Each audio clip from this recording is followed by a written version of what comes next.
हाँ या ना?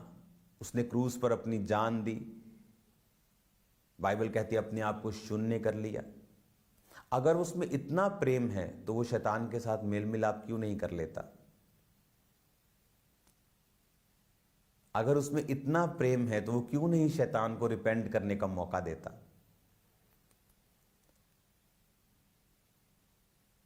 अगर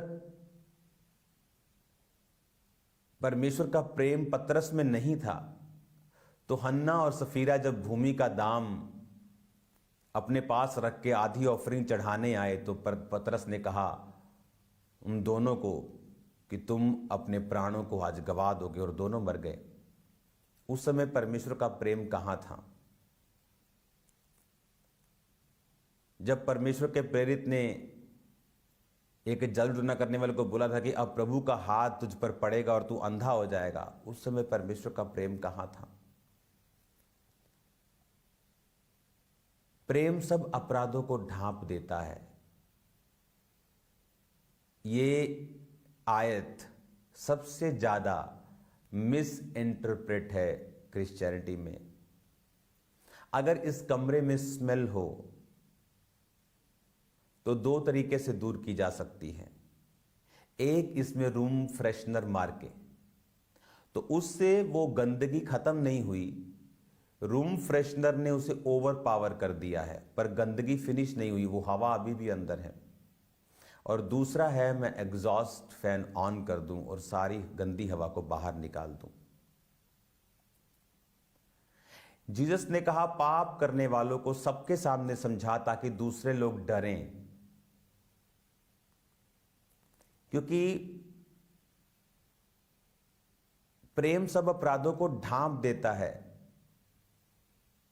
यह तुम्हारे प्रेम की परमेश्वर बात नहीं कर रहा, वो अपने प्रेम की बात कर रहा है कि जब आप एक व्यक्ति के पापों को जाहिर करेंगे, अगर वो रियल है, अगर वो फेक नहीं है, वो तौबा कर लेगा, वो प्रभु की ओर मुड़ जाएगा, प्रभु के प्यार को पहनेगा और प्रभु का प्यार उसके सारे पापों को जो उसने पुराने समय में किए हैं उन्हें फिनिश कर देगा। आज लोग बाइबल पकड़ के प्रीच तो कर लेते हैं, लेकिन उन्हें पूरा एक्यूरेट मीनिंग नहीं मालूम होता कि इसका एक्यूरेट वर्ड कहां से निकला है, कब बोला गया, क्यों बोला गया, किनको बोला गया। अगर आप पौलुस की पत्रियां पढ़ते हैं तो पहले देखो वो किनको लिखी गई है। अगर आप प्रकाशित वाक्य पढ़ते हैं तो देखो वो किनको बोला गया है।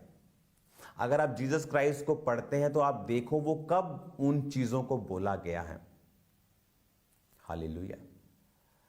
प्रेम सब अपराधों को ढांप देता है, इसका मतलब यह नहीं है कि आप गंदगी को एक चद्दर से ढांप दें और गंदगी और सड़ जाए, बल्कि आप गंदगी को एक्सपोज करते हैं। और प्रभु का प्रेम, जब वो अपनी गंदगी को पहचान जाते हैं और उन्हें सफाई करने लगते हैं, प्रभु का प्यार उन्हें माफ करता है और अपराधों को ढांप कर उन्हें फिर से खड़ा करता है। हालेलुया। बहुत से वर्ड लोगों को मालूम नहीं है। लोग आज इमोशनल ज्यादा हैं और स्पिरिचुअल कम हैं, और इसीलिए उनकी लाइफ, उनकी सेवकाई में वो नजर आता है। क्योंकि अगर वो सचमुच स्पिरिचुअल और इफेक्टिव होते तो अपनी उनकी लाइफ में वो नजर आता। क्योंकि अगर मैं आपको रोशनी दे सकता हूं, वर्ड की डेप्थ दे सकता हूं, तो उस डेप्थ से मैंने कितनी ब्लेसिंग ली होगी, मेरी सेवकाई ने कितनी ब्लेसिंग ली होगी। लेकिन अगर लोग इमोशनल होकर वचन को सुनाएं और उसकी डेप्थ में ना जाएं, तो ये इन वचनों को सीखना बहुत ही